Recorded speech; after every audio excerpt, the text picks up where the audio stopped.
First, I'm going to show how we're measuring the peak wavelength here on our LEDs. So I have a very small current, 17 microamps, going across this blue LED here, and I'm already logging, so I'm going to go ahead. I got a good peak there, and I'll capture that. And so that's how I got all the peaks for all of this set of 7 different colors. So I'll go ahead and I'll show how we actually get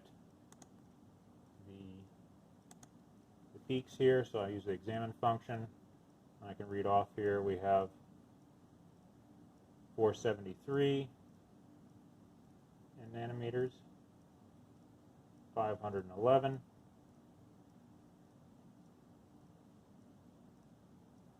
573,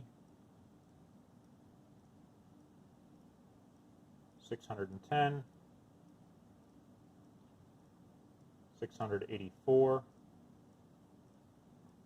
and then off in the infrared here we have 868 and 931.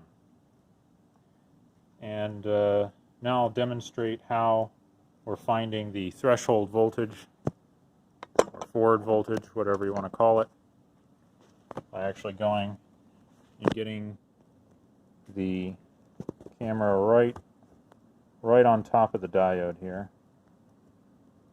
There we go. And so that's 17 microamps. As you can see, plenty of electrons flowing across our diode here at the moment to be detected. So I'm going to adjust this down. So that's about 10, and that's about 6, 5, 4, and as you can see, it kind of goes away there, about 2 or so.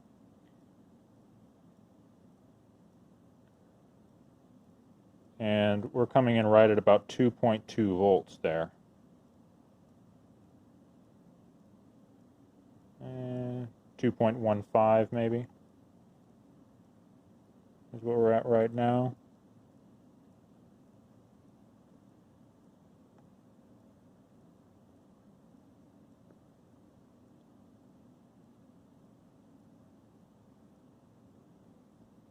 There we go, that's perfectly centered.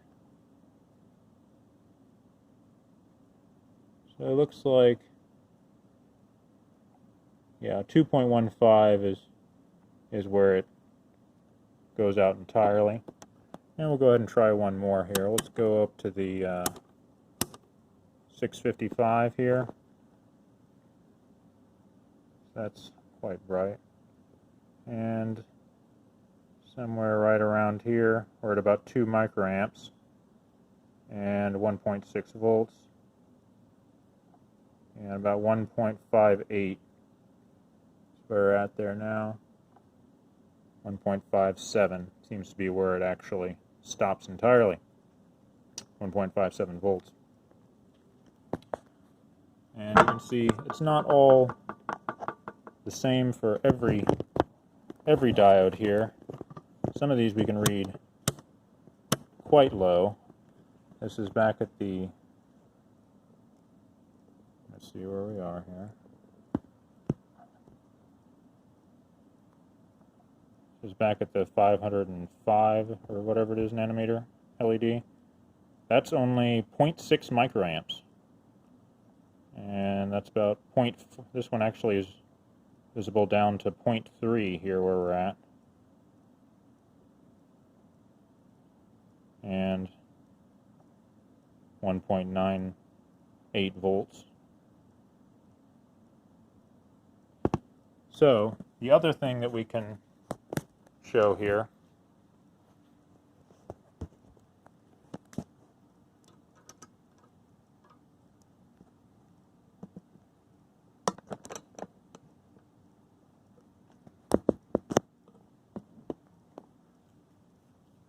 is what happens when we turn a power supply off and we take all of that out of the circuit and we just have the voltmeter here.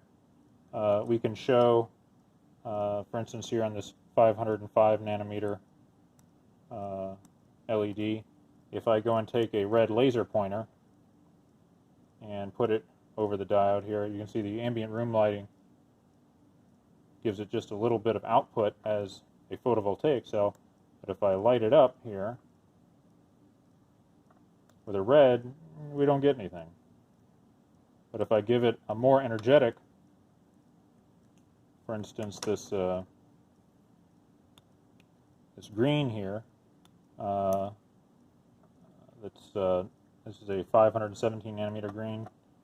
You see, it starts to do something. We're starting to see 1.6, 1.7 volts here. And if I give it a blue, it'll probably, this is a deep blue here. You'll see it lights up quite well, and I can get 2.2 volts showing there. And as you can see here, if I go to any of the higher frequency or higher wavelength, lower frequency, well, that one doesn't seem to want to respond too well, unfortunately.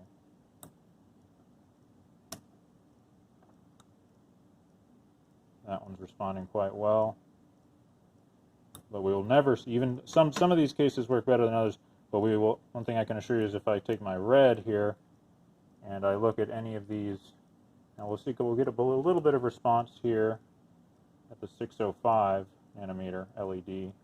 It'll just start to work.